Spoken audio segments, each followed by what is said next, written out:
천사의 아침 방문을 찾아오신 여러분을 환영합니다. 오늘도 아침 예배 말씀으로 믿음과 위로의 시간을 갖게 되길 바랍니다. 성도 여러분 안녕하세요. 오늘도 아침 예배에 찾아오신 모든 성도님들을 진심으로 환영합니다.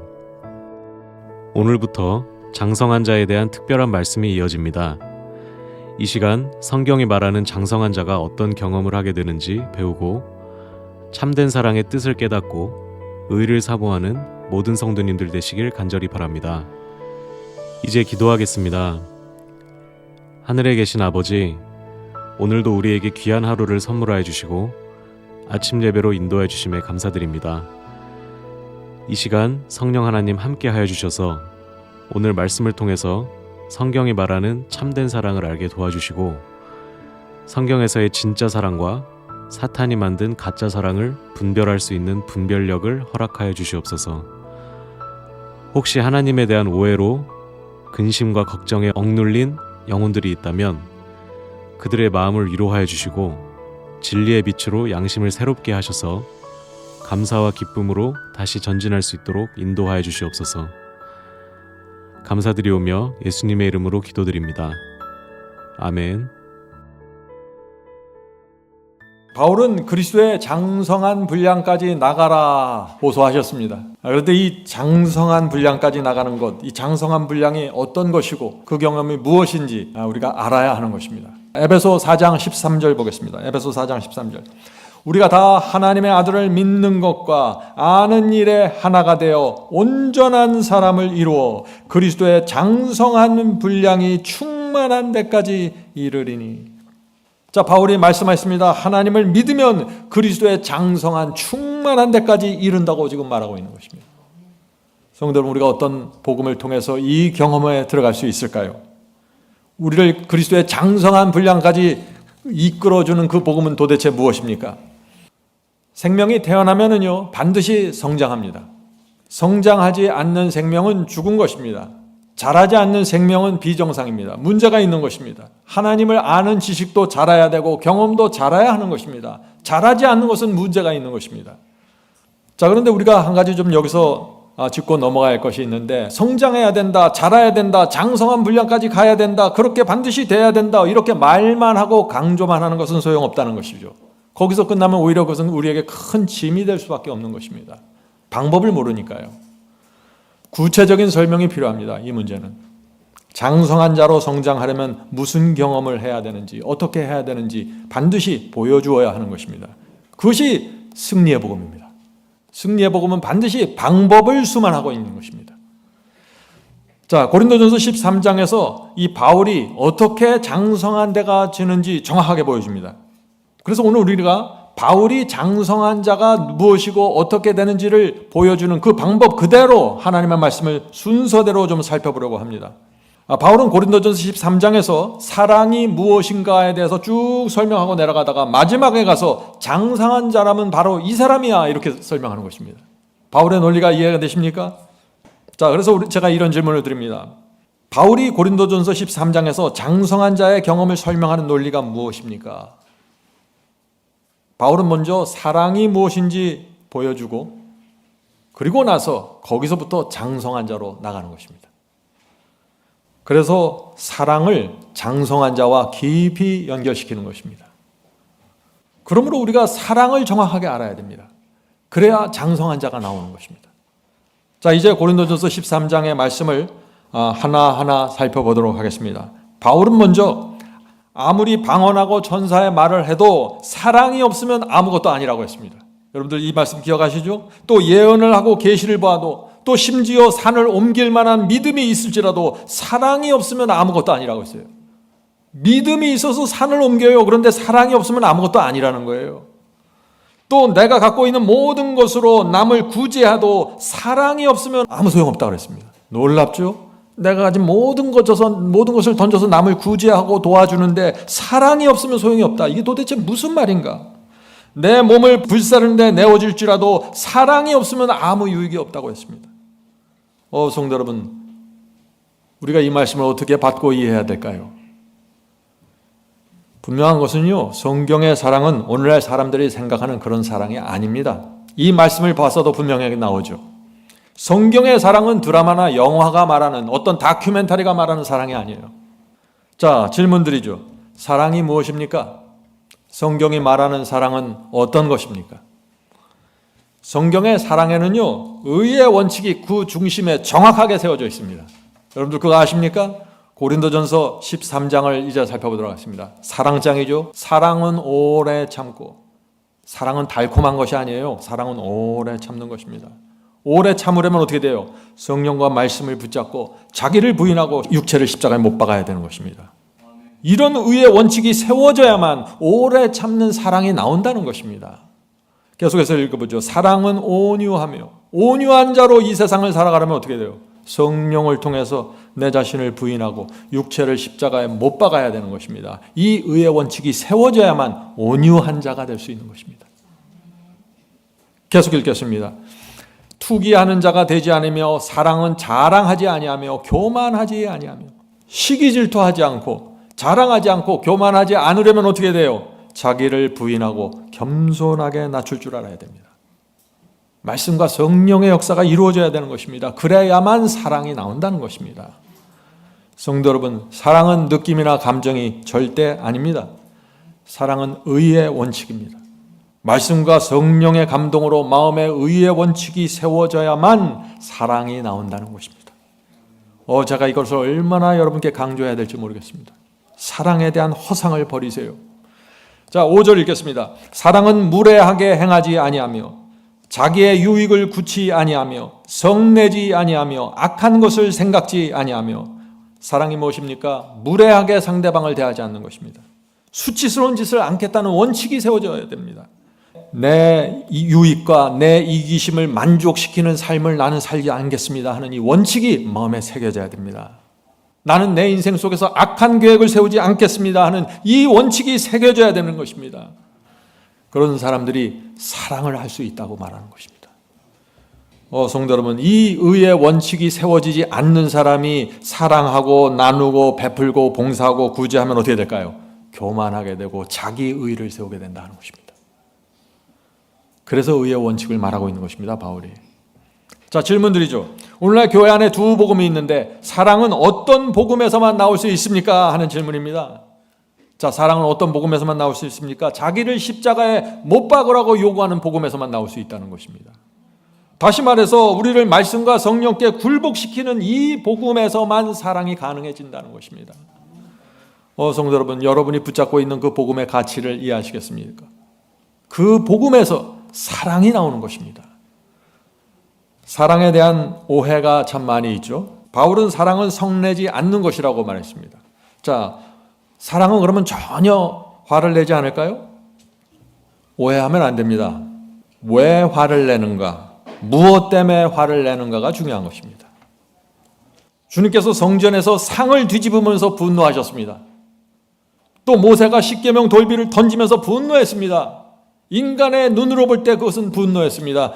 그런데 왜, 무엇 때문에가 중요하다는 것입니다. 성도 여러분, 진리가 무너질 때 의분을 느껴야 됩니다. 저는 인간적인 화를 말하는 게 아니에요. 의로운 분노를 얘기하는 것입니다. 교회에서의 의의 원칙이 무너지는데 침묵하는 것은 사랑이 아닙니다. 그것은 무책임함이고 하나님과 사탄의 전쟁이 어떻게 이루어지는지 전혀 모르는 것입니다. 6절 보겠습니다. 사랑은 불의를 기뻐하지 아니하며, 그렇죠? 분명하게 사랑이 불의하게 연결되어 있습니다. 의로움과 연결되어 있어요. 사랑은 불의를 기뻐하지 아니하며 진리와 함께 기뻐하고, 분명하지 않습니까? 사랑의 본질이 무엇입니까? 사랑은 불의를 기뻐하지 않는 거예요. 진리를 기뻐하는 것입니다. 사랑은 의와 진리와 깊이 연결되어 있습니다. 그러므로 진리가 무너지고 의가 무너지는데 무관심한 것은 사랑이 아니라고 말하는 것입니다. 성도 여러분, 사랑이 무엇인지 정확하게 알아야 됩니다. 그래야 여러분이 하나님의 사랑을 이해하게 되는 것입니다. 자, 7절 보겠습니다. 모든 것을 참으며 모든 것을 믿으며 모든 것을 바라며 모든 것을 견디느니라. 말씀대로 살기 위해 모든 것을 참는 것이 사랑입니다. 바울이 그것을 말하고 있는 것입니다. 주님의 약속을 붙잡고 모든 것을 바라며 견디는 것이 사랑이라고 말하는 것입니다. 성도 여러분, 사랑이 무엇인지 보아야 합니다. 오늘 성령께서 우리에게 성경이 말하는 사랑이 무엇인지 정확하게 보여주시길 제가 간절히 기도드립니다. 자, 고린도전서 13장 3절 보죠. 내가 내게 있는 모든 것으로 구제하고 또 내 몸을 불사르게 내어줄지라도 사랑이 없으면 내게 아무 유익이 없느니라. 성도 여러분, 이 말씀은 바울이 고린도 교회 교인들에게 보낸 말씀이죠. 고린도 교회 교인들이 누구입니까? 과거에 다 우상을 섬기던 사람들이었습니다. 그래서 그들이 이방신적으로, 이교 방식으로 사랑을 하려고 했던 것입니다. 이교 방식의 사랑이 뭐예요? 불교식 사랑이 뭐예요? 내 속으로 내적인 의의 경험이 없이 겉으로 열심히 구제하고 봉사하면 그것이 사랑이라고 생각하는 것입니다. 그것이 이방신들을 섬기는 사람들의 사랑입니다. 그렇게 하지 말라는 것입니다, 바울은. 물론 구제와 봉사는 정말 아름다운 것입니다. 우린 정말 열심히 그것을 해야 됩니다. 그러나 진리와 의의 원칙이 무너진 상태에서 봉사하고 구제에 매달리면 무엇이라고요? 그것은 사랑이 아니라고요. 왜요? 빛과 소금이 될 수 없기 때문입니다. 고린도 교인들의 문제가 무엇입니까? 옛생의 옛 습관을 버리지 않은 상태에서 사랑을 하려고 한 것입니다. 옛 생애와 옛 습관이 그대로 있는데 의의 원칙대로 살고 있지 않는데 열심히 구제하고 봉사하고 서로 사랑하려고 한 것입니다. 그러니까 자꾸 교회에서 문제가 생기는 것입니다. 성도 여러분, 오늘날도 많은 사람들이 그 시대의 사랑과 같은 오해를 하고 있다 하는 것입니다. 어떤 분들은 새벽기도 열심히 다니면서 사랑을 달라고 기도합니다. 그런데 오래 참지 않고 교만하고 자기를 부인하지 않습니다. 진리를 사모하지 않습니다. 사랑이 아닙니다. 어떤 분들은 늘 사랑에 대해서 말하고 사랑이 가장 중요하다고 말합니다. 그러나 진리에 대한 관심이 없습니다. 의의 원칙도 모릅니다. 말씀대로 살지 않습니다. 사랑이 아닙니다. 어떤 분들은 어떻게 돼요? 사랑하면서 자꾸 달콤한 것을 생각합니다. 이제는 그렇게 하지 말라는 것입니다. 의의 원칙을 세우면서 성령과 말씀으로 내 속에 의의 원칙이 세워지면 거기선 자연스럽게 아름다운 가마력이 나오고 사랑이 나가는 것입니다. 자, 질문 드리죠. 거짓 복음에 빠져 있는 사람들에게 나타나는 독특한 특징이 있습니다. 그것이 무엇일까요?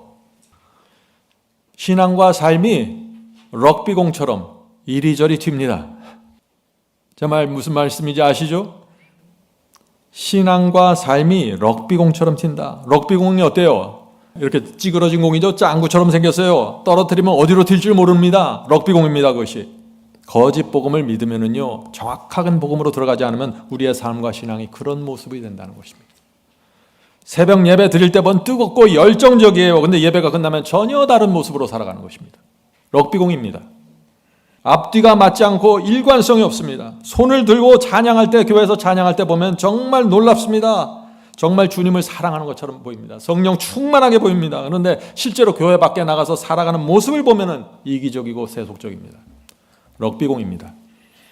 성도 여러분, 왜 이런 문제가 생길까요? 사랑이 의의 원칙으로 새겨져 있지 않기 때문입니다.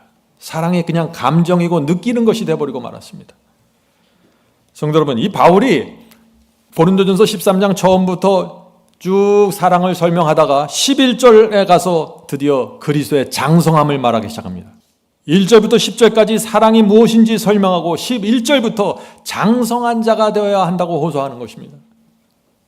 이제 여러분이 바울의 논리가 이제 머리에 들어오시죠. 오늘은 여기서 마치겠습니다. 내일 우리는 장성한 자에 대한 두 번째 말씀을 묵상하겠습니다. 성도 여러분, 바울은 고린도전서 13장에서 사랑이 무엇인지에 대해서 설명하다가 13장 마지막 부분에 가서 장성한 자는 바로 이런 사람이다, 이런 경험을 하는 사람이다 라고 말합니다. 다시 말해서 오늘 우리가 배운 이 참된 사랑을 이해하고 경험하지 않으면 장성한 자로 나갈 수 없다는 것입니다.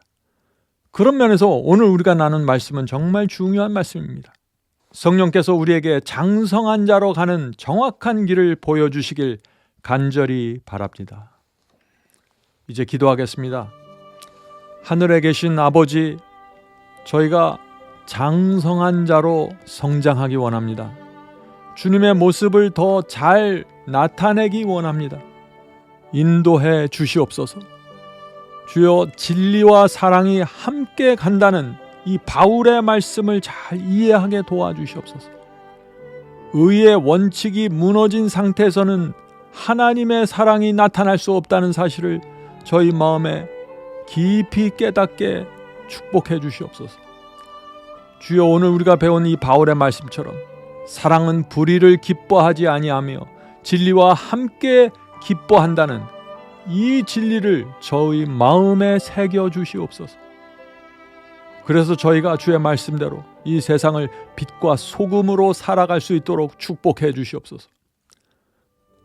하늘에 계신 아버지, 성령의 도우심과 은혜가 필요합니다. 저희에게 사랑에 대한 참 진리가 새겨져서 이 세상을 아름다운 모습으로 살아갈 수 있도록 도와주시옵소서. 이 모든 말씀 예수 그리스도의 이름으로 간절히 기도드립니다. 아멘. 성도 여러분, 마지막 사명에서는 아침 예배 채널을 유튜브에서 별도로 운영하고 있습니다. 아침 예배 채널에서는 매일 새벽 4시에 예배 영상이 올려지고 있으며 특별히 아침 9시에 예배가 진행됩니다. 아침 9시 예배가 아침 예배 채널의 독특한 특징입니다. 원하시는 분들은 유튜브에서 아침 예배 채널을 별도로 구독 신청하여 주시면 저희와 함께 아침마다 예배 드릴 수 있습니다.